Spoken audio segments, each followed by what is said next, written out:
గంజాయి కేసులో దొరికినటువంటి ప్రముఖ యూట్యూబర్ షణ్ముఖ్ జశ్వంత్ తాను డిప్రెషన్లో ఉన్నప్పుడు ఆత్మహత్యకు పాల్పడినట్లు, డిప్రెషన్ నుంచి బయటపడేందుకే తాను గంజాయి సేవించినట్లుగా పోలీసుల ఎదుట ఆయన స్టేట్మెంట్ ఇచ్చారు, ఒప్పుకున్నారు అంటూ కూడా ఒక వార్త ఇప్పుడు సోషల్ మీడియాలో చక్కర్లు కొడుతున్న నేపథ్యంలో నిజంగా షణ్ముఖ్ జశ్వంత్ డిప్రెషన్లో ఉన్నాడా, ఆత్మహత్యకు పాల్పడ్డా, అందుకే గంజాయి తీసుకున్నాడా అనే విషయాల్ని మనతో వివరించేందుకు ప్రస్తుతం మనతో పాటు ఉన్నారు ప్రముఖ సినీ క్రిటిక్ దాసరి విజ్ఞాన్ గారితో మాట్లాడదు.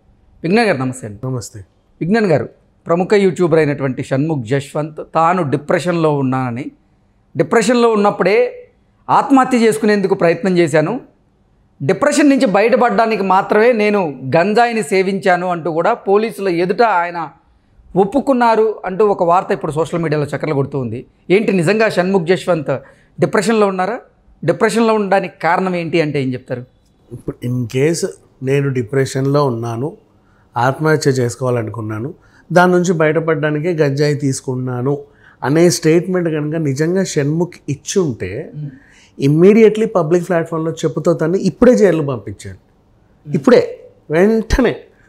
ఎందుకంటే ఇన్ కేసు తన డైలాగ్ చెప్పు ఉంటే, అంటే డిప్రెషన్లో ఉన్న వాళ్ళందరూ, ఆత్మహత్య చేసుకోవాలనుకున్న వాళ్ళందరూ గంజాయి సేవించండి అనే ఒక స్టేట్మెంట్ పాస్ చేస్తున్నాడు. ఈయన నీట్గా చెప్తున్నాడు, వాళ్ళందరికీ ఉచిత సలహా ఇస్తున్నాడు. ఎవరైతే డిప్రెషన్లో ఉంటారో మీరందరూ గంజాయి తాగేసేయండి, అంతేగా. మరి డిప్రెషన్లో ఉన్నప్పుడు అంటే తను డిప్రెషన్ నుంచి బయటపడడానికి తనేదో గంజాయి సేవించినట్టు చెప్తున్నాడు. ఆ డిప్రెషన్ని తట్టుకోలేక ఆయన ఆత్మహత్యకు కూడా పాల్పడ్డాడు అనేది ఆయన ఇచ్చినటువంటి స్టేట్మెంట్ అంటూ కూడా కొన్ని వార్తలు వస్తున్నాయి. డిప్రెషన్ ఉన్నప్పుడే చావాల్సింది, దరిద్రం పోయేది. ఇంకా విషయం చెప్పాలంటే ఒక సెలబ్రిటీ స్టేటస్లో ఉండి నేను డిప్రెషన్లో ఉంటే గంజాయికి అలవాటు పడ్డాను అని చెప్పి చాలా యథేచ్ఛగా ఎలా చెప్పుకుంటారు, సిగ్గు లేకుండా. అండ్ నెక్స్ట్ ఇంకొకటి, బిగ్ బాస్ హౌస్లో లాస్ట్ వరకు ఉన్నాడుగా, 100 రోజులు ఉన్నాడా లాస్ట్ వరకు. మరి అప్పుడు తట్టుకున్నావుగా. సో గంజాయి లేకుండా కూడా తట్టుకునే శక్తి నీకు ఉంది. అంటే డిప్రెషన్లో ఉన్నప్పుడు గంజాయే కాదు, అది లేకున్నా కూడా తట్టుకొని 100 రోజులు ఉండే శక్తి నీకు ఉంది. అది పబ్లిక్ ప్లాట్ఫామ్ ద్వారానే బయటపడింది. పైగా ఇక్కడ డిప్రెషన్లో ఉన్నప్పుడు నీకు గంజాయితో పాటు ఓ అన్నదమ్ముల పలకరింపు, అమ్మ నాన్నల ఫోన్లు, ఫ్రెండ్స్ల రాకపోకలు, బయటికి వెళ్ళడం, షికార్లు, కార్ డ్రైవింగ్లు అన్నీ ఉన్నాయిగా, రైట్?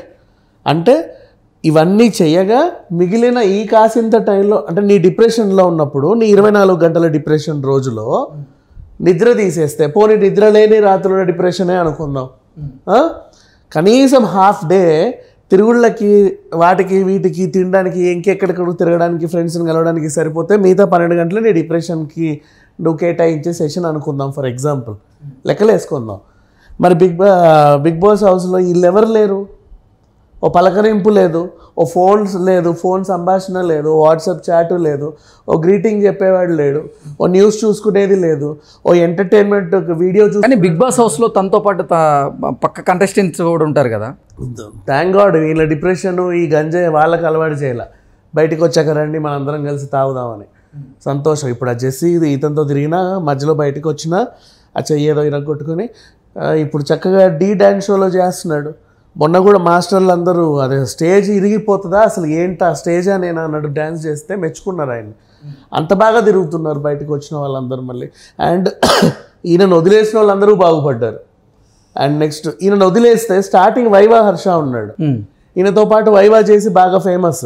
ఆ వైవాని ఆయన ఇంటి పేరుగా పెట్టుకుని వైవా హర్ష అనుకున్నాడు. ఇప్పుడు హీరో సుందరం మాస్టర్, రవితేజ గారి ప్రొడక్షన్లో సినిమా. ఈయనను వదిలేసిన వాళ్ళందరూ బాగుపడ్డారు తెలుసా. ఈయన దూరం పెట్టిన వాళ్ళందరూ బాగుపడ్డారు, ఈయన తప్ప. చాలా ప్రజెంట్గా ఉంది. అండ్ అందుకే చెప్తున్నా, ఫస్ట్ ఆఫ్ ఆల్ ఇతని నుంచి ఇది ఇట్లాంటి వ్యసనాలకు అలవాటు పడ్డారు కాబట్టే ఆ స్నేహితులందరూ కూడా పోరా అని చెప్పేసి వదిలేస్తున్నారు. అందుకు ఫ్లాట్లో ఒంటరిగా కూర్చొని గంజాయి కొడుతున్నాడు. అంతకుమించి పెద్ద విషయం ఏం లేదు. దాన్ని కప్పిపుచ్చుకోవడానికి, అంటే వాళ్ళ యాటిట్యూడ్ వల్ల, మన అహం వల్ల, మన బిహేవియర్ వల్ల, అంటే ఈ గంజాయి కేసు నుంచి బయటపడడానికి మాత్రమే ఇటువంటి డ్రామా ఆడుతున్నాడు అనేది మీరు చెప్తున్నారా? ఎగ్జాక్ట్లీ. అంటే ఇప్పుడు గన్నుతో కాల్చిన ఆ టైంలో మతిస్థిమితం లేదండి అని ఎలా అయితే తప్పించుకుంటారో, ఇట్లా చెబితే ఆ లాయర్లు ఎవరైనా సలహా ఇచ్చి ఉంటారు, ఇట్లా చెప్పు డిప్రెషన్ అని, నీకు శిక్ష పడదు, తీసుకెళ్లి రీహాబ్ సెంటర్లో వేస్తారు. ఆయన లాయర్ ఎవరో తెలుసా మీకు? ఉన్నాడుగా మన అది పెద్ద కళాఖండం ఆ లాయర్ అయితే మాత్రం, దిలీప్ శుంకర్. మొన్న ఆయనే చెప్పాడు కదా, గంజాయి దొరికిన మాట వాస్తవమే కానీ సేవించాడో లేదో దర్యాప్తులో తేలుతుంది, అప్పటిదాకా ఆయన మీద ఎలాంటి నిందలు మోపొద్దు అన్నాడు. కానీ వైద్య పరీక్షల్లో అయితే నిర్ధారణ అయింది. లాయర్ అలా చెప్పడమే విచిత్రం అంటున్నా. సరే ఆయన గురించి మనకెందుకులే కానీ, సో ఓవరాల్గా ఆయన ఇచ్చిన సలహా మేబీ అనుకుంటా, ఇట్లా చెబితే జైలుకి వెళ్ళకుండా రీహాబ్ సెంటర్కి పంపిస్తారు. ఆయనకి కౌన్సిలింగ్ ఇచ్చి ఫస్ట్ మానసికంగా నీ ఒత్తిడి నుంచి బయటికి తెచ్చి, అంటే ఇప్పుడు అదేంటి మళ్ళీ ఇంకొక ఇండైరెక్ట్ బెదిరింపు మళ్ళీ. అంటే నిజంగా దాని గురించే మాట్లాడాలి మనం. నేను ఆల్రెడీ డిప్రెషన్లో ఉండి ఒకసారి ఆత్మహత్య చేసుకోవడానికి ప్రయత్నం చేశాను. బ్లాక్మెయిల్, ఎమోషనల్ బ్లాక్మెయిల్, నన్ను జైలుకి పంపిస్తే నేను ఆత్మహత్య చేసుకుంటా అని చెప్పేశాడు. అర్థమైందా? అండ్ దానికి తోడు మరి జైలుకి పంపకుండా ఎక్కడికి పంపాలరా నిన్ను అంటే దానికి కూడా ఆన్సర్ రెడీ చేసుకున్నాడు. మానసిక ఒత్తిడి, దానికి నేను రీహాబ్కి వెళ్ళిపోతా చెప్పుకున్నాడు. ఆన్సర్స్ అన్నీ ఉన్నాయి. సో ఇప్పుడు లాయర్ ఏం వాదిస్తాడంటే, నా క్లయింట్, నా బంగారం, నా కొండ, అదేంటిది జైలుకి పంపించావనుకో జడ్జి నువ్వు అనవసరంగా ఆయన ఆత్మహత్య చేసుకుంటారు, రేపటి రోజు మళ్ళీ మీకే కలంకం, వద్దు రీహాబ్కి పంపండి. పాప అమ్మాయి కూడా నోట్లో వేలు పెట్టినా కొరకలేడు చూడు, నోట్లో గంజాయి పెట్టినా పీల్చలేడు చూడు, అంత అద్భుతమైన వ్యక్తి వీడు, ఇతను తీసుకెళ్ళి రీహాబ్కి పంపారనుకోండి, రీహాబ్కి పంపిస్తే అక్కడ ఆయనని మళ్ళీ ఒక మంచి మనిషిలా చక్కదిద్ది సమాజం మీద వదిలేస్తాం మేము అని చెప్పి ఆయన వాదిస్తాడు. ఆయన వాదించిన తర్వాత వీళ్ళు బయటకు వస్తారు. ఇదంతా ప్లాన్డ్. ఈ ప్లాన్ మనకి అంత ఆ మాత్రం అర్థం కాదా చెప్పు? డిప్రెషన్లో ఉండి ఇంకా చెప్పాలంటే డిప్రెషన్లో ఉన్న వాళ్ళందరూ గంజాయి తాగండి అని ఇచ్చిన స్టేట్మెంట్ ఇచ్చినందుకు ఫస్ట్ ఇప్పుడే తీసుకెళ్ళి లోపలేయాలి. అంటే ఆయన స్టేట్మెంట్ ఇవ్వలేదు, నేను డిప్రెషన్లో ఉన్నాను, డిప్రెషన్ నుంచి బయటపడేందుకే నేను గంజాయి సేవించాను అంటూ కూడా ఆయన పోలీసుల ఎదుట ఒప్పుకున్నట్లుగా కొన్ని వార్తలు వస్తున్నాయి. ఆ వార్తలు వాస్తవమా కాదా అనేది అయితే తెలియదు. కేసు వాస్తవం అయితే వెంటనే దాన్ని లోపలేయండి అని చెప్తున్నా, బెటరు. అండ్ నెక్స్ట్ ఇంకోటి, ఇప్పుడే ఆన్సర్ ప్రిపేర్ చేసేసుకున్నాడు. నన్ను జైలుకి పంపిస్తే నేను ఆత్మహత్య చేసుకుంటా. బ్లాక్మెయిల్, ఎమోషనల్ బ్లాక్మెయిల్ అంటే ఇండైరెక్ట్గా వీళ్ళకి అర్థం కావాలా, అమ్మో వీళ్ళని జైలుకి వేస్తే ఇట్లా చేస్తాడు. ఆ లాయర్ కూడా వాదిస్తాడు, జడ్జి గారు ఇలా సంగతి అని. నెక్స్ట్ దానికి కూడా ఇంకో ఆన్సర్, మానసిక ఒత్తిడి అండ్ గంజాయికి అలవాటు పడ్డా. గంజాయి నుంచి ఇతను అలవాటు మానిపించడానికి రీహాబ్, ఆ తర్వాత మానసిక క్లాసుల ఆ సెక్షను, ఇవన్నీ అయ్యాక ఇంటికి పంపిస్తారు. సరిపోయింది. చూడు ఎంత బాగుందో ఈ ప్లానింగ్. తెలివితేటలు అంటే ఇలాగే ఉంటాయి. కథ, స్క్రీన్ ప్లే, డైరెక్షన్ ఇంకెవరు? మొన్న గంజాయి దొరికింది కానీ పీల్చేవాడు ఏదో తెలియదండి అన్నాడు చూసావా, మేబీ ఆయన అయి ఉంటాడు. ఓకే, అంతేనా? లేకపోతే షన్నుకు కూడా డైరెక్షన్ ఉంటుంది. వీళ్ళకి ముందు చూపు మామూలుగా ఉండదు. వాళ్ళ అన్న కూడా ఇచ్చారు సలహా. ఎందుకు తెలుసా? 10 ఏళ్ళుగా పిల్లతో తిరిగాడు, 10 ఏళ్ళుగా. ఆయన ఇన్స్టాలో ఒక్క ఫోటో లేదా అమ్మాయిది. ఎంత తెలివితేటలుగా, ఎంత ప్రీ ప్లాన్డ్. అంటే నెక్స్ట్ 10 ఏళ్ళకి కూడా అంత ప్లాన్డ్గా ఉండే మనుషులు ఎప్పుడైనా చూసా? ఒక వాట్సాప్ డిపి లేదు, ఫోన్లో ఫోటో లేదు, ఏమీ లేదు. ఆ పిల్ల దగ్గర అన్నీ ఉన్నాయి. మళ్ళీ ముందు వీళ్ళ ప్లానింగ్ ఇలాగే ఉంటుంది, అద్భుతమైన ప్లానింగ్. అందుకే వాళ్ళ సొంత తండ్రే పట్టించాడు. ఆ పిల్లకి మౌనికకి ఫోన్ చేసి చెప్పిందే షణ్ముఖ్ వాళ్ళ డాడీ. అక్కడ ఉన్నారు, ఇలా కథ ఉంది, పోండి ఏదో జరుగుతుంది అని. ఇండైరెక్ట్గా షణ్ముఖ్ వాళ్ళ డాడే షణ్ముఖ్ని పట్టించాడు. చాలా సింపుల్గా, హ్యాపీగా పట్టించాడు.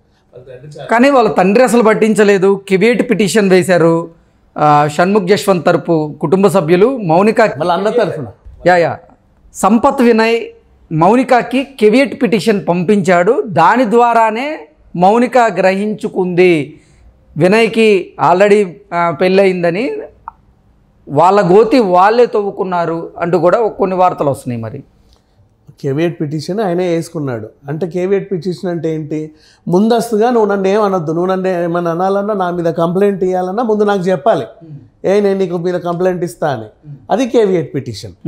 అంటే వాళ్ళ తండ్రికి దీనికి సంబంధం లేదు, కేవియట్ పిటిషన్ ద్వారానే ఆవిడ ఈ విషయం తెలుసుకున్నారంటూ కూడా కొన్ని వార్తలు వస్తాయి. ఈవిడ వాళ్ళ తండ్రికి ఫోన్ చేయడం, వాళ్ళ తండ్రి అవునమ్మా వాళ్ళు చెప్పిన మాట వినట్లేదు, ఇద్దరు అలా తయారయ్యారు, నువ్వే వెళ్ళి యాక్షన్ తీసుకో, నువ్వు బంగారు తెలివని చక్కగా చెప్పాడు. తండ్రే పట్టించాడు.